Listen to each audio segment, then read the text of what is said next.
Good afternoon, my Real News Media TV family. Welcome back to the channel for another news update for October 19, 2023. And in the news this afternoon, St. Anne councillors to decide whether police still take part in general meetings. The St. Anne Municipal Corporation says it will have further discussion with the councillors before stopping the police from participating in its general meetings. The recent monthly sitting of the corporation descended into chaos after it was announced that a policy shift would take effect, resulting in the police providing updates to a committee instead of at general meetings. Some councillors argued that they had not been consulted on the move. However, St. Anne's Bay Mayor Sidney Stewart insisted that the matter was discussed with them during the COVID-19 pandemic. In an interview with the news, Mr. Stewart said the policy shift was not a directive from the Ministry of Local Government. Well, I instructed the CEO to look back at what we have and what was noted in the minutes in the last couple of months, leading as far back as 2021. And at that point, we'll make a final decision. I have no difficulties in allowing the councils to have the police at the General Council meeting if that is what they want. I have no difficulties in asking the media, inviting the media to all of our committee meetings. I know it's a strain on the media. Media don't find it possible to attend all our meetings. But I see that one of the element of the discussion among some councillors is when the media is in attendance. They're out of control. Phillips questions the gap between number of HEART enrollees and graduates. Opposition Member of Parliament Michael Phillips says there is a noticeable gap between those enrolled at HEART NSTA Trust compared with the number of people completing training and receiving certification. Mr. Phillips, who was chairing a meeting of the Public Administration and Appropriations Committee Wednesday morning, said the low level of certification is concerning in light of the government's allocation of more than $10 billion for training at HEART. But Managing Director of the HEART NSTA Trust, Dr. Tanisha Ingleton, contended that the body has been taking steps to increase both enrollment and certification across all regions. She said HEART NSTA is not to be blamed for the discrepancy, noting that training is its sole focus. Certification, rather, is not necessarily a direct correlation of enrollment. So what we see as an enrollment rate vis-a-vis a certification rate does not necessarily reflect that if you enroll 10 persons in a given year, then the certification rate would reflect that. So theoretically, you're certified in terms of having completed all the courses, but the actual document is not in your hands. That is an issue that, though the trust has to exert its influence, it does not have the span of control over. We do not issue certificates. 7 arrested for extortion in Halfway Tree.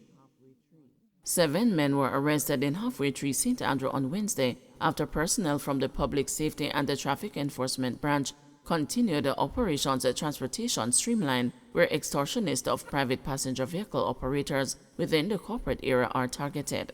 In addition to being arrested for extortion, the men were brought into custody for breaches of the Main Road Act and being in possession of offensive weapons. The arrest of these individuals is in keeping with the joint commitment by the Jamaica Constabulary Force, Transport Authority and Island Traffic Authority to substantially improve safety and security, as well as a safe movement of people within the transportation sector.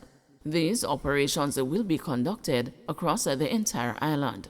Persons who aim to disrupt the sector and cause mayhem will be arrested repeatedly until they earn themselves long jail time, the police said. Former Klansman Wandon gang defendant accused of robbery granted $200,000 bail. Dwight Hall, who was freed in the Klansman Wandon gang trial, was on Tuesday offered $200,000 bail on a charge of robbery with aggravation. Hall, also known as Jim Brown of Bucktown in Spanish Town, St. Catherine, is being accused of stealing a knapsack containing almost $500,000 from a man. Bail was opposed by the police, which cited that Hall was involved in the gang trial and faced serious allegations. However, his attorney Courtney Rowe argued that his client was freed and therefore he is a fitter candidate for bail. Parish Judge Annette Austin granted bail on condition that Hall does not interfere with witnesses, surrender his travel documents, and reappear in court on December 1. Allegations are that on May 24, the complainant was carrying out a business transaction in Spanish Town when he was robbed of his knapsack containing $496,000. A report was made to the police and Hall was arrested and later charged with robbery with aggravation. Yam wanted for 3 murders in St. James. A St. James man has been named as wanted by law enforcers in the parish. He is Romario Ricardo Pusey, otherwise called Yam. Police believe Pusey is connected to at least 3 murders in the parish. He reportedly frequents the Rose Heights area.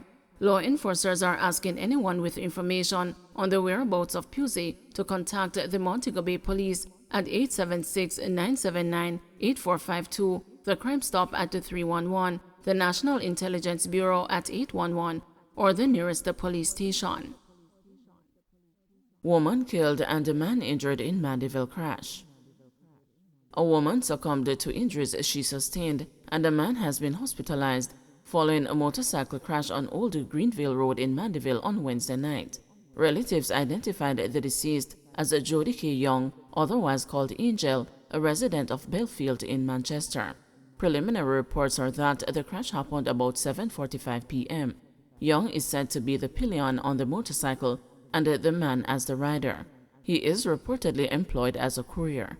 Scores of motorcyclists who turned up at the scene and at the Mandeville Regional Hospital told the news that the crash resulted from a hit and run. A car drove out on the bike from a street off Old Greenville Road and hit the bike. The rider lost control and crashed into a light post, said one of the motorcyclists. The woman was reportedly flung from the motorcycle. The injured people were taken to the hospital, where Young was pronounced dead and the man admitted in stable condition. Firefighters battle blaze at a Cool Energy on Spanish Town Road. Firefighters are battling a blaze at a Cool Energy on Spanish Town Road in St. Andrew. The news understands that the fire started about 2 a.m. at a warehouse that stores tires. It is still unclear what triggered the blaze. The incident resulted in rush hour traffic being diverted from the busy thoroughfare on Thursday morning. No injuries have been reported. More details later. Man dies in house fire in Patrick City, St. Andrew. A man died in a fire at his house in Patrick Gardens, Patrick City, St. Andrew on Wednesday. He is 64-year-old Paul Smith. Firefighters say they received a call about 9:55 p.m. and when they arrived at 30 Beacon Field Avenue, they observed a 5-bedroom house engulfed in flames. The building was significantly damaged. Investigators are probing a claim from Mr. Smith's daughter, Shanna Kay, that the fire was deliberately set by a close relative. It is a case of arson. It's a case where his grandnephew, he lighted his room about 2 years ago before, so it's not the first time he's lighting it. But my father is a family person where he just thinks that he should take care of everybody. So each time I try to get the grandnephew out, he feels sorry for me and let him back in because he grew him from he was 6 months.